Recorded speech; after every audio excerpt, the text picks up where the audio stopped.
L'Agence nationale pour l'emploi a présenté ce vendredi 28 octobre 2022 aux opérateurs économiques de Porto Novo le projet Azoli, mis en place par la NPE sur instruction du gouvernement pour répondre aux besoins de qualification de la main-d'œuvre des jeunes, peu ou pas instruits pour la transformation sur place de la matière première. Je viens ce matin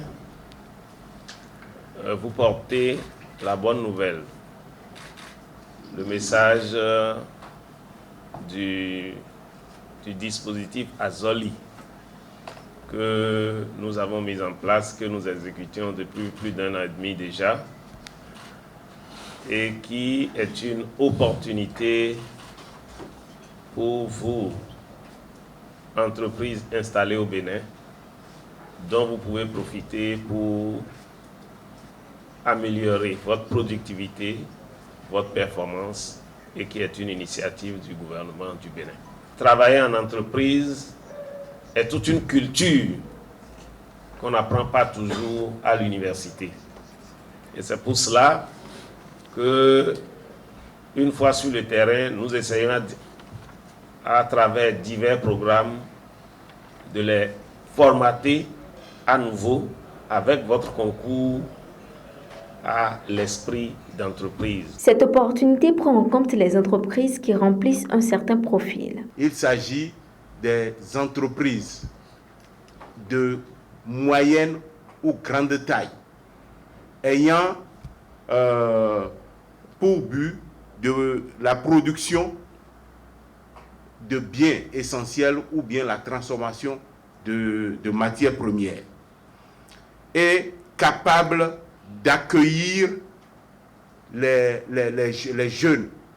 Les entreprises doivent impacter un certain nombre de secteurs, à savoir le secteur des infrastructures, le secteur des énergies, le secteur du numérique, le secteur de l'agriculture, le secteur du tourisme et le secteur de l'industrie. Cette initiative du gouvernement est saluée par les participants. Le dispositif Azoli que la NPE vient de présenter est très intéressant et je salue le gouvernement pour ce souci d'accompagner les jeunes déscolarisés, puisque c'est de ça il s'agit, à s'insérer professionnellement. Et je crois que Benibiz a des composantes en son sein qui vont aider justement à la mise en application, à la bonne mise en œuvre de ce dispositif-là au sein des entreprises. C'est une très très bonne initiative parce qu'on a besoin de la main-d'œuvre qualifiée dans ce pays-là. On en a vraiment besoin, mais bon, avant on constatait que c'était la porte ouverte à tout, c'était le désordre, mais maintenant on a une structure, on a un projet qui veut cadrer, remettre les jeunes en place et les financer.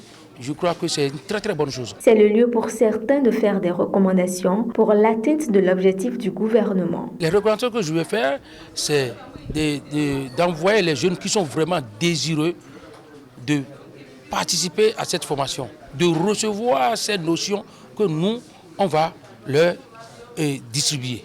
Ce n'est pas d'envoyer des gens qui ont besoin d'argent et parce que le gouvernement veut les payer, ils sont là pour prendre ça et ne pas suivre la formation comme il faut. Il faut qu'on ait des gens qui sont soucieux de leur avenir et de l'avenir de l'entreprise et de l'avenir de la nation, puisqu'au final, c'est pour travailler pour la réalisation des projets du président Dida. Pour rappel, le projet Azoli cible les jeunes béninois de 18 à 30 ans, peu ou pas instruits avec ou sans qualification professionnelle, en situation de sous-emploi ou d'inactivité.